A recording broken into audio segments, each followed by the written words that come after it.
If you would have told me 60 years ago that I would one day celebrate my 60th anniversary, I would say, you're kidding. How could that be? And yet, as I sit here, and it is 60 years ago since I entered, all I can say is the Lord has done marvels for me, and say that with the depth of my heart and with gratitude. My 60 years have carried me well beyond any expectation.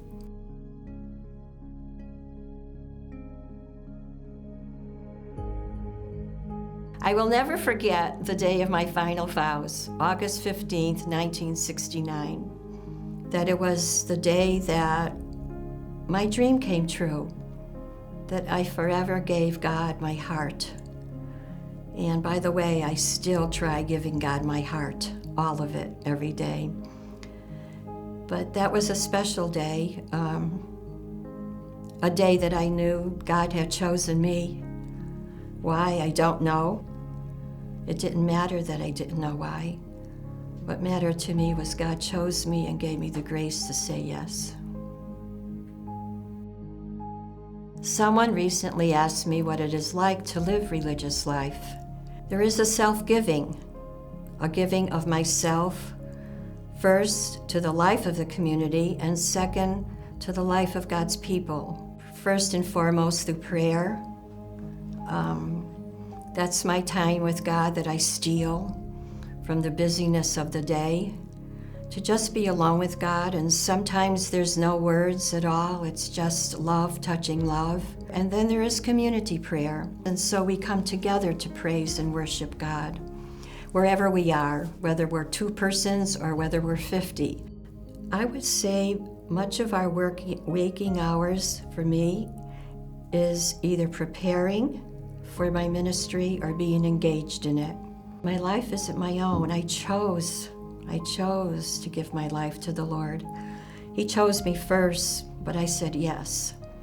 So really what I do, I'm consciously mindful that I do what I do with and for God. I love every bit of it. Has it been all easy? No. There are trying moments just as in everyone else's life. There are challenges as there are in everyone else's life. But there's an inner sense of peace and joy that I can't explain, but I know it's there. And I know that it is from God, to whom I continually seek to give my heart to. Walking with an adult in his or her spiritual life, her spiritual journey, his spiritual journey, I feel it's a privilege to walk with another person. I've heard stories of great jubilation and celebration. I've heard stories of horrific problems, crises, broken relationships. And to be a reflection of God's love for the person across from me who may be crying or laughing, to me is an awesome moment. And I can't measure that being profound or not, just very special. I have seen the Holy Spirit give me the words to say, the manner in which to say them, and also whisper in my heart, it's time to be quiet and listen.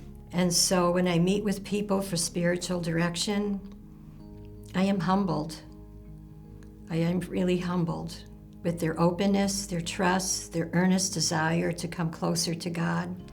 I would like people to know there's something more than what society tells us we have to be happy. I am so blessed. I live a countercultural life.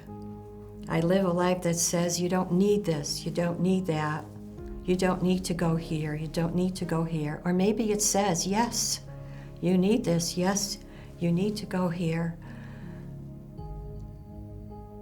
There's so much more to what society tells us how to live. God is with you.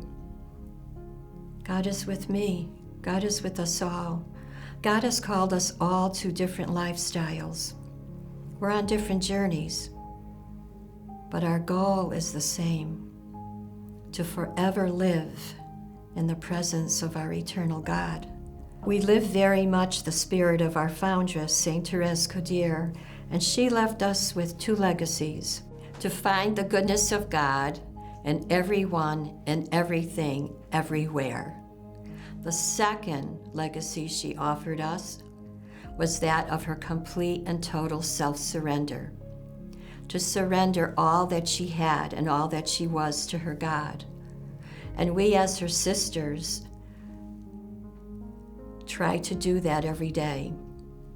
And in Mother Teresa's final prayer, she said, "May I live for you, may I die for you. May my last heartbeat be an act of perfect love."